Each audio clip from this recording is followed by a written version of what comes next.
Have you ever noticed how some people, like, just have this magnetic confidence? They walk into a room and it's like, boom, winners, you know?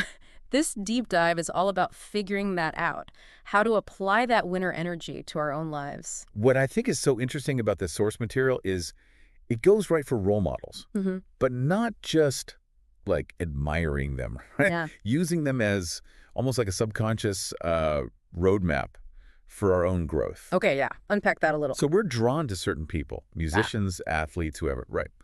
But it's because what they've done, it's like it resonates with something inside us, something we want too. Our own desires, maybe, that we haven't really explored fully. Exactly. In this source material, it actually gives this exercise. It's so simple. It almost struck me as like too simple. Yeah. You write down a description of your ideal self. There's even this story, the speaker talks about doing this when they were younger. They totally forgot about it. Yeah. Years later, they were cleaning out a drawer and bam, they'd become that person. Oh, no way. So basically, it's like writing a character sketch, but for the person you want to be. Exactly. Do you think there's something about, like, the act of actually writing it down, putting pen to paper? I think so. There's this whole psychological principle called the self-fulfilling prophecy.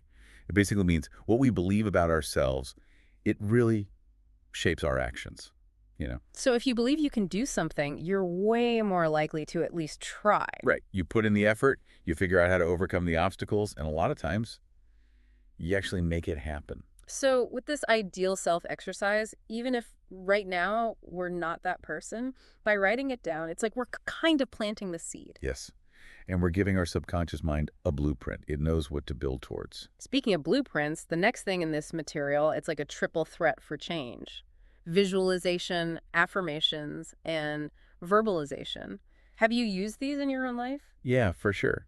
I think people can be really skeptical of this kind of thing, personal development. Yeah. They think it's fluffy. But there's actually, a lot of times, there's real science behind it. Okay, interesting. So like what? Give me an example. All right, so visualization. This source material uses public speaking, which a lot of people are afraid of. For sure. But imagine yourself giving this amazing presentation, right? You're feeling confident. The audience is loving it. Yeah. This isn't just wishful thinking. Wait, are you saying like our brains don't know the difference between imagining something really clearly and it actually happening? In a way, yeah. When you do that visualization a lot, especially if you can really feel it, it's like you're creating new pathways in your brain. You're basically rewiring it to accept this new reality. That's wild. So we're not hoping for change. We're kind of creating it on a physical level. Yeah. And that's where affirmations come in. Positive statements about your desired state. Always present tense. I am confident, not I will be confident. It's like you already own it, even if it feels a little weird at first. Right. And the more you say it, the more your subconscious mind is like, oh, okay, this must be true. Okay, so we visualized it. We're saying affirmations. What's this verbalization thing? It's like affirmations, but like more intense. Yeah, you could say that. It's saying those affirmations out loud, ideally in front of a mirror. Oh, wow. Intense. Right. There's something powerful about like hearing yourself say these things, embodying it, physically and mentally. It's like when actors rehearse lines. They're not just saying the words, they're feeling the emotions, living it. It's funny you mention actors because this source material, it talks about this thing acting as if. Like Yeah. you're literally taking on the role of the person you want to be. Okay, I've got to be honest. That one always kind of throws me off a little. Like I'm supposed to just walk around pretending to be someone I'm not. It's not really about being fake, though. It's more like you're trying to close that gap between where you are now and where you want to be. Okay, I guess I can see that. Like there's this example in the source material, right? Mm-hmm. About this person. They were told to act as if they were Napoleon. Napoleon, whoa, okay. Talk about a power move. Right. But it's not about, like, conquering Europe. It's about what he represents, Mm-hmm. Confidence, vision, decisiveness. And you try to let those qualities, like, guide you, even in just everyday stuff. So it's not so much about the costume, it's more about what's underneath, right? Like if I'm trying to be more confident, it's not about puffing my chest out or whatever. It's more like, I don't know, speaking up more, Yeah. making eye contact, trusting my gut. That's it. And the really interesting thing is there's actually some science behind this. It's called embodied cognition. Embody. Say that again? Embodied cognition. Yeah. Basically, it means that our physical actions can actually, like, change our thoughts and feelings. Isn't that wild? So even if I don't feel confident, if I act confident, my brain might catch up. Yeah, exactly. Our bodies sort of follow the signals we give them. We're kind of like tricking ourselves into it, but on a physical level. Fake it till you make it, but for real. I like it. Exactly. And this all ties into another big thing from this source material, the internal game. Basically, it's about connecting the dots Hmm. between our thoughts and our actions. Okay, break that down for me. Internal game, what does that even mean? Think of it like this. It's that space in your head where you talk to yourself, where you hold your beliefs about yourself, what you think you're capable of, all of that. And the source material, it uses this example of like elite athletes, right? They don't just train physically. They're doing mental rehearsals. They're running through the game in their mind, picturing every move. So it's like they're mentally preparing to win before they even start. Yeah, exactly. They're cultivating that belief, that inner knowing that they can succeed. And it's not just for sports. This applies to anything. Work, relationships, learning a new skill. If you want to get good at something, you got to get your internal game strong. Okay, so how do we do that? How do we get out of our own heads and start winning this internal game? This source material, it stresses two big things: repetition and consistency. It's like working out a muscle, Yeah. You have to keep training it over and over. So you've got to keep practicing positive self-talk, doing those visualizations, saying those affirmations consistently. It's about taking those negative thoughts, those limiting beliefs, and just replacing them one thought at a time. It's like that saying, we are what we repeatedly do. Yes. So if we want to be excellent, we have to make it a habit. Yes.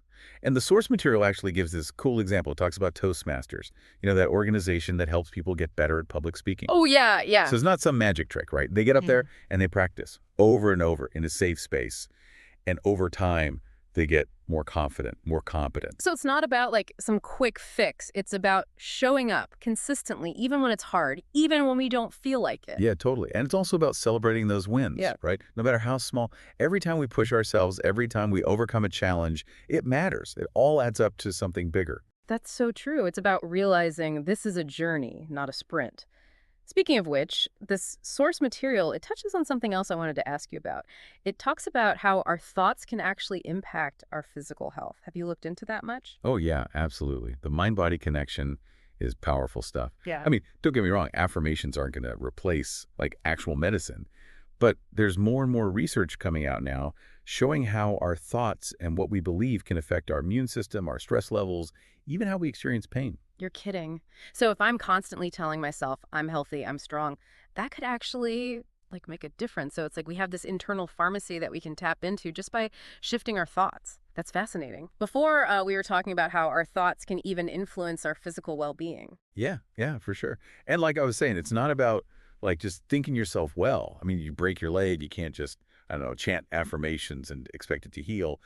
But there's definitely more and more research showing that what we think, what we believe, it really can impact our bodies. Like our immune system, for one, Okay, yeah, that makes our sense. stress response even, Yeah. and how we feel pain Yeah. is pretty amazing. So it's less about magic, more about creating a good environment mentally so our bodies can like do their thing, heal and all that. Yeah, exactly. And, this goes right back to that idea of the internal game that we were talking about before. It all starts with awareness. Hmm. What are we telling ourselves all day long? And are those thoughts actually helping us? Right, right. Because if we're constantly in negativity, that can't be good for the body or the mind. Totally. It's about catching ourselves, challenging those negative thought patterns, and consciously choosing to focus on, thoughts that are actually useful, thoughts that support us. It's like we become the editors of our own thoughts, deciding what makes the final cut, what we're going to give our attention to. Yes. And speaking of what we give our attention to, this source material, it also talks about who we surround ourselves with. It's Hmm. not just about who we want to be. It's also about like who we're sharing our lives with. Oh, that's so important. It's like the people in our lives, they're part of that internal game too, in a way, because their energy, their beliefs, even just how they see the world, it rubs off on us, 100%. I mean, think about it. The people we hang out with, the books we read, the stuff we watch online, it all gets in there. It shapes how we see things, how we act. Yeah, it's like that saying, you are the average of the 5 people you spend the most time with. Oh, so true. So if we're always around people who are negative or cynical, Yeah. well, good luck staying positive, right? Right.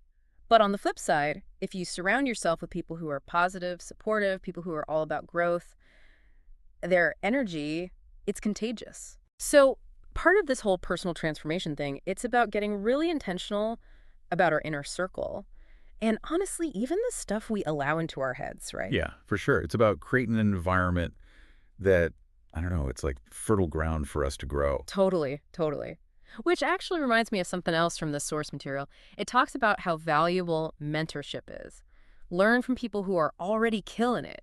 Like, we don't have to reinvent the wheel every time. Oh, man, that's so true. I mean, there's so much wisdom out there just waiting to be tapped into. Finding a mentor, Hmm. joining a group of like-minded people, or even just, paying attention to how successful people do things, their habits, their mindsets. There's so much we can learn from others that can really speed things up. Yeah, it's like success leaves clues, right? And Yeah. sometimes we just need to be reminded to, look for them, to be open to that. Exactly. And you know what? Sometimes the most valuable lessons, they come from seeing how people deal with setbacks, the tough times. Right. Because it's not always going to be easy, right? No, no way. There's going to be doubt, there's going to be obstacles, times when we want to give up. Exactly. So how do we get through that? That's when we remember why we started this whole journey in the first place. We got Right. to come back to our why, our values, our big dreams for the future, what we're really working towards. And remember that we do have what it takes inside us all along. Exactly. Sometimes it's just about remembering that, trust the process, trust yourself, don't give up. Love it. Speaking of not giving up, there's this quote from the source material that really stuck with me. It says, "You will become as small as your controlling desire, as great as your dominant aspiration." Oh, that's a good one. So good. Isn't that powerful? It's like we really do become what we believe. If we focus on limitations, we limit ourselves. But if we go for it, if we dare to really dream big, that's when things get really, really interesting. And that's what it's all about, right? Believing in ourselves and taking action. Yes. It's about stepping into our power, creating a future that's actually aligned with what we value, with who we really are. So as we're wrapping up here, we want to leave you with a question, just something to think about. What is one small action you can take today, inspired by what we've talked about, to start aligning your actions with your aspirations? Remember, even the tiniest step in the right direction, it can make a huge difference over time. Until next time, keep on exploring, keep on growing, and keep diving deep.